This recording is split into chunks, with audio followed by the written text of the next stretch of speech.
Donc, on a commencé à se poser des questions de base sur l'organisation du monde, et notamment la façon dont Dieu conduit le monde, ce qu'on appelle la Hanagat Hashem. Et en tant que croyant, puisqu'on a bien posé le contexte de notre étude, nous sommes dans un contexte d'une tradition qui prend pour acquis qu'il y a un créateur. Et en tant que croyant, donc, on avait quelques difficultés de compréhension de l'organisation du monde, du fait qu'il y a un créateur, et que ce créateur, il est non seulement bon, mais il est parfait. D'accord ? Donc on avait une interrogation qui nous mettait en équation, en réflexion,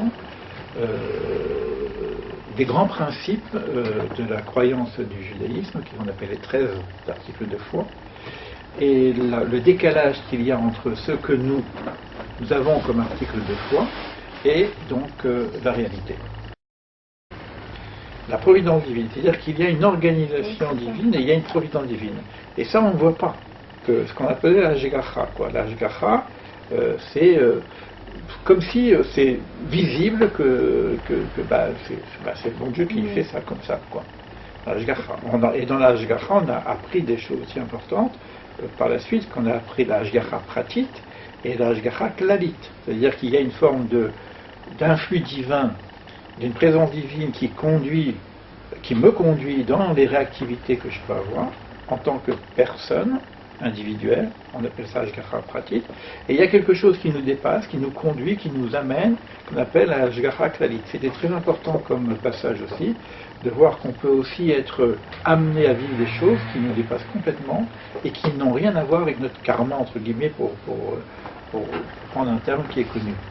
C'est-à-dire que ce que moi j'ai fait dans ce monde, je peux avoir une réactivité par rapport à ce que je fais, et donc une Hashgacha pratit, mais il y a des fois, ça me dépasse complètement, ce que je fais, ça n'a rien à voir avec mon fil conducteur individuel. Ça, c'est la Hashgacha. Donc on a cette discussion qui se fait.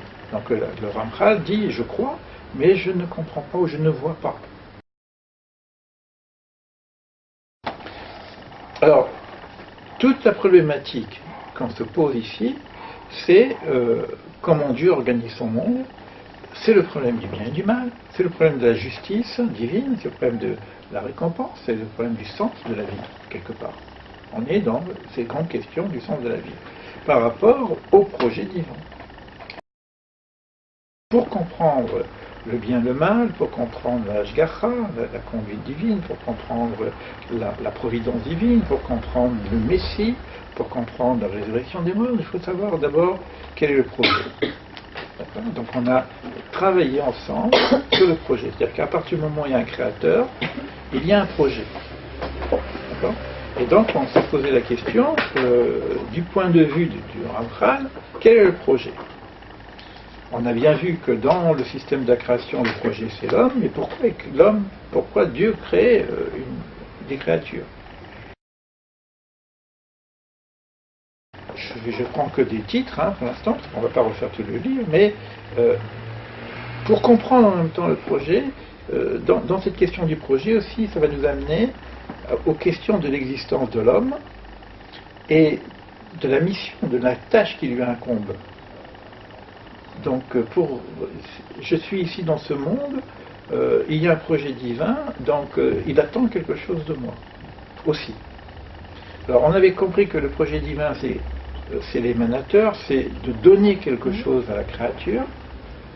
Donc moi, en tant que créature, je réalise le projet divin en recevant. Mais en même temps, ce recevoir doit passer par un certain travail que je fais moi-même. D'accord ?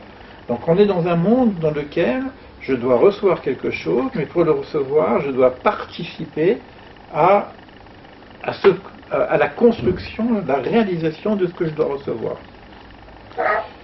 Et ce recevoir, c'était quoi ? Donc on a parlé de choses comme ça, la bonté divine, l'influx divin, etc. Mais quelque part, on a compris que le projet divin était aussi construit sur quelque chose que moi-même je dois construire. Et qu'est-ce que je dois construire ? C'est moi-même. Finalement, il nous met en situation où Dieu veut que je suis en mutation d'identité et que je puisse me prendre en charge au niveau de ma propre réalisation.